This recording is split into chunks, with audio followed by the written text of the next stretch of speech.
Joko Suranto, Crazy Rich Grobogan disambut meriah oleh warga saat mudik ke kampung halamannya di Desa Jetis, Grobogan pada Jumat 29 April 2022.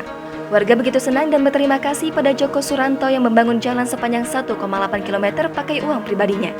Sepanjang jalan yang dibangun olehnya, hanya selama 8 hari saja kini dipenuhi warga dari jam 2 siang untuk menunggu kedatangan Joko Suranto. Tidak hanya itu, 50 anak-anak di Desa Jetis juga berdandan ala marching band dan baju adat.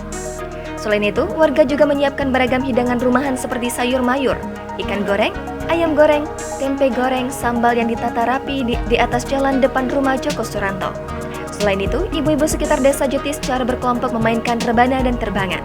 Sepanjang jalan Desa Jetis, juga banyak warga yang menunggu dirinya lewat dengan wajah yang dengan penuh gembira. Salah satu warga yang menunggu adalah Ahmad, mengaku sangat antusias dan senang menunggu kedatangan Joko Suranto. Ia menambahkan, tidak hanya dirinya yang berantusias. Sosok Joko Suranto tiba-tiba banyak diperbincangan publik setelah viral di media sosial Twitter. Ia disebut sebagai seorang pengusaha kaya raya asal Grobogan. Ia viral karena secara pribadi dirinya rela gelontorkan dana miliaran rupiah dari kantongnya untuk perbaikan jalan di Grobogan. Hal ini pun dilakukan agar warga tak lagi menderita akibat jalan berlubang dan bergelombang. Kebaikan hati Joko Suranto pun bak jadi tamparan keras bagi pemerintah setempat yang sebenarnya punya tanggung jawab perbaiki jalan kabupaten ini.